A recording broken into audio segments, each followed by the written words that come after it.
Shalom, Assalamualaikum warahmatullahi wabarakatuh. Perkenalkan, nama saya Shalomita Lanyan Siwengkang dengan NIM 2114201107 dari kelas A321 Fakultas Keperawatan Universitas Pembangunan Indonesia Manado. Pada saat ini saya membuat video untuk memenuhi tugas ulangan akhir semester dari mata kuliah Ilmu Dasar Keperawatan 2 dari Ci Niwayan Sudarmi. Dalam kegiatan pengumpulan sampel darah dikenal dengan istilah plebotomi, yang berarti proses mengeluarkan darah.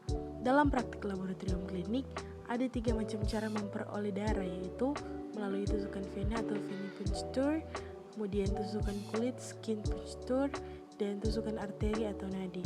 Venipunctur adalah cara yang paling umum terjadi atau dilakukan, oleh karena itu istilah plebotomi sering dikaitkan dengan venipunctur.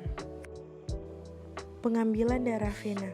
Pada pengambilan darah vena, contoh darah umumnya diambil dari vena median kubital pada anterior lengan, sisi dalam lipatan siku.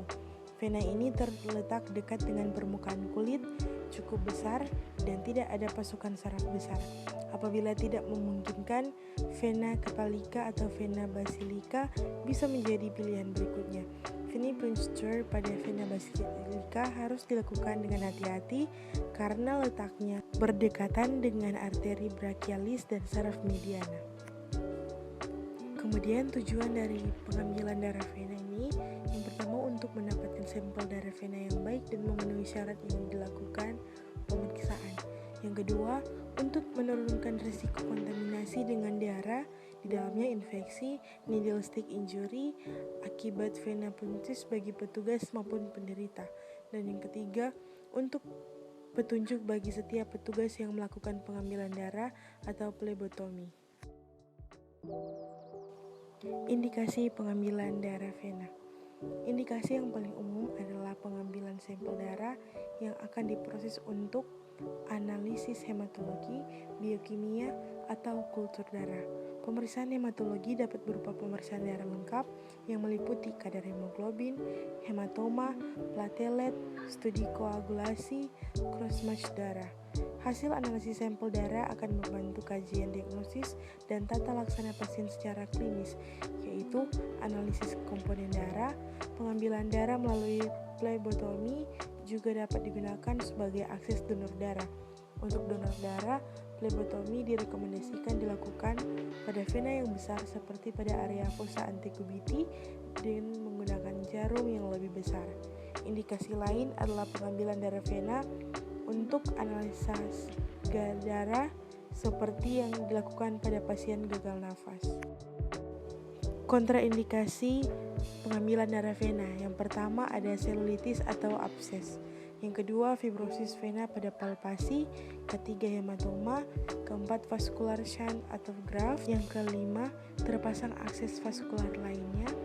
Yang keenam pengambilan darah pada lengan yang sisinya sama dengan bagian masektomi. Dan terakhir terdapat flebitis atau trombosis vena. Alat dan bahan untuk pengambilan sampel darah melalui vena. Yang pertama spui 3 cc, kemudian kapas alkohol, tourniquet, plester, tabung reaksi. Prosedur pelaksanaan pengambilan darah vena. Yang pertama, siapkan tabung sesuai nomor ID pasien. Yang kedua, cuci tangan. Ketiga, pakai handscoon. Keempat, siapkan jarum dan beritahu pasien akan diambil darah. Sebelum membuka jarum, bawa jarum baru dan steril. Kemudian letakkan tangan pasien lurus di atas meja dengan telapak tangan menghadap ke atas. Keenam, tourniquet dipasang kurang lebih 10 cm di atas lipatan siku pada bagian atas dari vena yang akan diambil. Kemudian, pasien disuruh untuk mengepal dan menekuk tangan beberapa kali untuk mengisi pembuluh darah. Yang kedelapan, dengan tangan yang bersih masih mengepal, ujung telunjuk kiri memeriksa dan mencari lokasi pembuluh darah yang akan ditusuk. Kemudian, bersihkan lokasi dengan kapas alkohol 70% dan biarkan saja sampai kering. Yang kemudian, vena ditusuk